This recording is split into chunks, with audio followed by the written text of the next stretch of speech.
Ashamar kafuunee kabajamtoota hordoftoota miidiyaa madda nageenyaa jaalatamu oduu har'aaf qabannee dhihaanne isinitti muunqasifaana turan ejersoo wallooti. Oduu keenya jalqabaatiin kaaba Oromiyaa godina Walloo magaala Kamisee fi bakkoota garaa garaatti uummanni musliimaa Ramadaana sababa godhachuun fitraa waliin fitraa jiraachuu maddi keenya madda nageenyaatti hime. Oduu keenya gama biraatiin godina Matakkal keessatti ajjeechaa fi dararaan uummata Oromoo irratti raawwatamaa jiraachuun dhaga'ame. Bal'ina isaa Sayyidawwee waan qindeeffate qaba. Godina Matakkal keessatti ilmaan Oromoo badii takka malee Oromoo ta'uu isaanii qofaaf ajjeesuu fi dararuun cimeetti dhufee jiraachuun dhaga'ame. Waraanni faashistii Abiyyi Ahmadii fi finxaaleeyyiin Amaaraa waliin ta'uun Matakkal aanaa Dibaatii keessatti jecha suukanneessaa fi dararaa ilma namaarra hin eeggamne raawwachaa jiraachuu maddeen keenya garasiis nuuf himanii jiru. Mootummaan bilxiginnaa kufaatiirra jiru kun Matakkal keessatti gocha gara jabinaa raawwachiisaa kan jiru yoo ta'u, ji'a lama dura namoonni hedduun ganda yookaan qe'ee isaanii gadhiisaa turan. Guyyaa dheengaddaa namoonni dararaa fi ajjechaan itti hammaachuun qe'ee isaaniirraa baqatanii turan ammas bakka itti baqatan sanirraa reebicha irratti raawwachuun gara qe'ee isaanii dirqamaan deebisanii jiru. Akka namni bilbilaan dubbifne tokko jedhutti waraanni faashistii Abiyyi Ahmadii fi finxaaleeyyoonni Amaaraa faannoo ofiin jettu uummata Oromoo dararaa fi ajjeechaan itti hammaatuun qe'ee irraa buqqa'anii turan uleen tumanii yoo deebisan ammas uummanni keenya qe'ee isaatti deebi'us sodaa hamaa keessa jirraa jedhu. Oduma fakkaatuun godina Matakkal aanaa Dibaatii magaalaa Gaaleessaa jedhamu keessatti gocha diinummaa Oromummaa balleessuuf ta'e raawwatamaa jiraachuu maddeen gabaasaa jiru. Waraanni murna bilxiginnaatiin hoogganamu ilmaan Oromoo badii takka malee as buutee dhabamsiisaa kan jiru yoo ta'u, maatii tokko keessaa namoonni 4 hidhamanii jiraachuu dhaga'ame.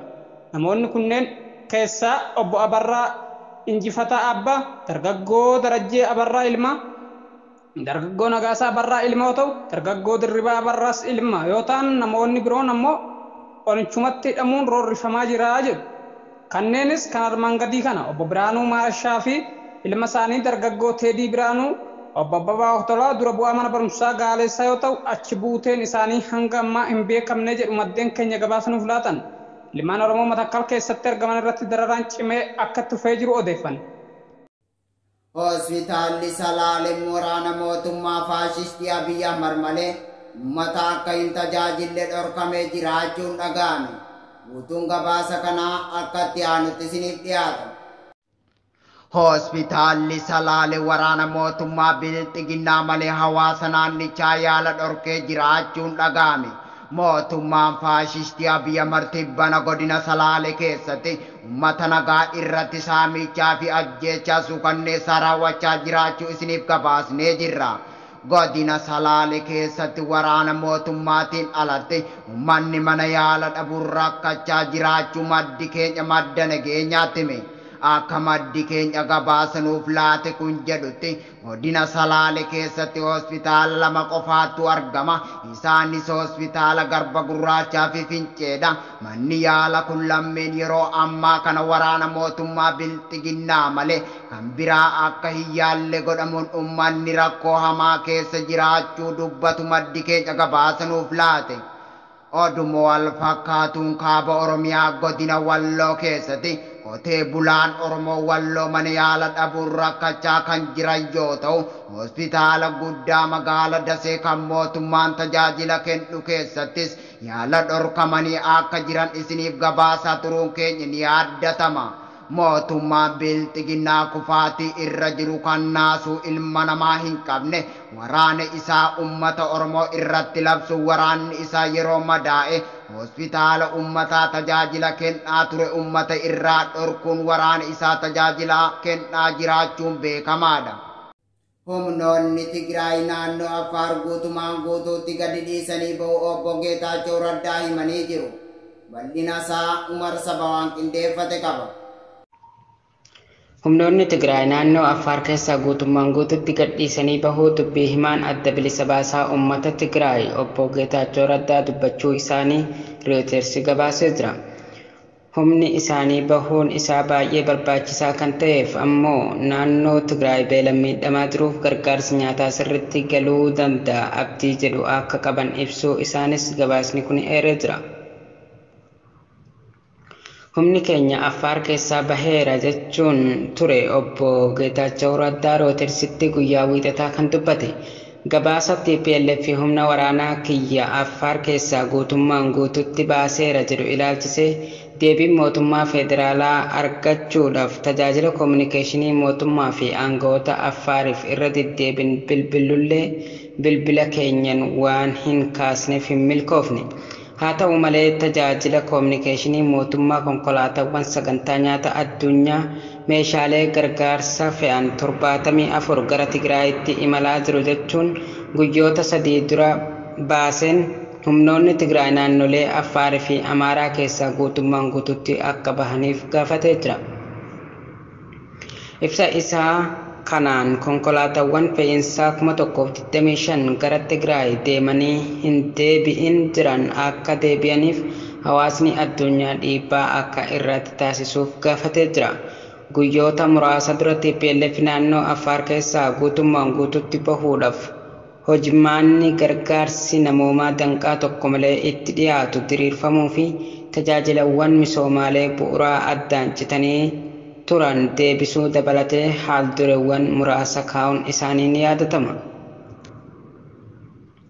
Gargaarsa namoomaa uummata Tigraayiif murteessaa ta'e qaqqabsiisuudhaaf kooriidaarii ittiin dabarsan amansiisaa jiraachuu hojmaata waaraa hin daangeffamne waqtaawaa fi gahaa ta'e qabsiisuu dandeessisu diriirsuu akkasumas dhorkaan Tigraay irra kaa'ame ka'ee tajaajilawwan hawaasaa fi diinagdee deebi'uu akka qabu haalduree kaa'anii turan sanas ibsuu isaanii obbo Geetaachoo Raddaa Tiwiiterii isaarratti ibsee jira.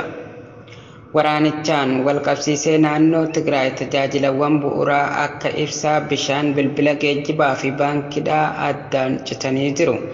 Rooyitersi koomishinara poolisii Affaar Ahmed Haarifiin kan dubbise yoo ta'u, humnoonni Tigraay magaalaa Abiyaalaa keessaa bahullee yeroo ammaa kana aanaalee naannichaa 3 keessa jiru jedheera. Daandii guddaa Abiyaalaa fi Maqalee wal qunnamsiisus humnoonni Tigraay to'atanii akka jiran koomishinarichi dubbachuu isaa kan gabaase Rooyitersi odeeffannoowwan aangawoota naannoo fi milishoota irraa argachaa jiraachuu koomishinarri kun dubbachuu isaa ibsee jira.